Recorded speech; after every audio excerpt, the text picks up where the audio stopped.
May mga paniniwala na kapag ipinahid ng pusa ang mukha niya o katawan nito sa inyong mga personal na gamit sa trabaho o kaya naman ay hinihigaan o inuupuan niya ito, nangangahulugan, na may paparating ka na magandang oportunidad at biyaya pagdating sa pera, dahil kapag ang pusa ay komportabling gawin ito, hindi lamang niya ipinapakita ang kanyang pagtitiwala at pagmamahal, bagkus nararamdaman niya ang pagpasok at pagdaloy ng positibong enerhiya sa mga gamit mo, kaya niya ito minamarkahan. Alam niyo ba na ang mga asul na bote na makikita mong nakasabit sa bakuran at sa mga eskinita bilang pantaboy sa aso at pusa ay isa lamang urban legend o pamahiin? Nagsimula ang paniniwalang ito sa Japan noong 1980s, kung saan tinatawag itong nekoyuke o scare cats.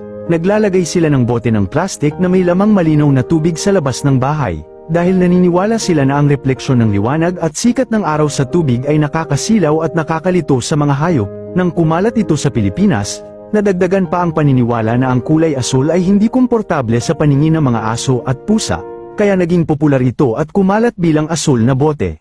Narito ang 10 senyales na isa kang tunay na cat lover kahit noong bata ka pa. Una, laging may pusang hindi mo kilala na kusang lumalapit sa iyo. Pangalawa, kapag may nakita kang kuting sa daan, automatic gusto mo siyang ampunin, iuwi at pakainin. Pangatlo, kinakausap mo ang mga pusa na parang tao. Pang-apat, mas gusto mong makipaglaro sa pusa kaysa sa ibang laruan. Pang-lima, hindi ka namimilit at marunong kang umunawa kapag ayaw magpahawak ng pusa.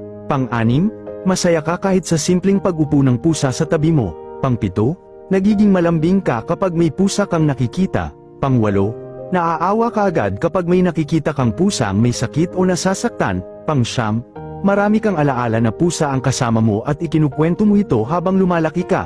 At ang panghuli, 10, hanggang ngayon, dala mo pa rin ang parehong pagmamahal mo noon sa mga pusa, kaya kung bata ka pa lang ay may natural ka ng koneksyon sa mga pusa, at naranasan mo na ang lahat ng nabanggit ko, lalo na kung sila mismo ang lumalapit sa iyo. Malaking patunay iyon na ang pagiging cat lover ay hindi lang tungkol sa tunay na pagmamahal, kundi bahagi na rin talaga ng iyong buhay, ugali, at pagkatao. Alam mo ba na hindi lahat ng pusa ay may nagmamahal, masaya, at nakakakain ng masarap, kaya kung makita mo ang alaga mong pusa, halikan mo siya, yakapin mo sila ng mahigpit, at sabihin mo ang mga salitang ito, "Masaya ako Ming at ako ang naging amo mo." Hindi ka na ngayon maghihirap at nag-iisa katulad ng mga pusa sa labas, nandito lang ako para sa iyo dahil mahal na mahal kita. Gusto mo bang maranasan ang swerte na dala ng iyong alagang pusa? Subukan mo lang ito. Ilapit mo ang iyong bibig sa kanyang tenga at ibulong ang pinakamalalim mong kahilingan, nang kayong dalawa lang at walang ibang nakakarinig.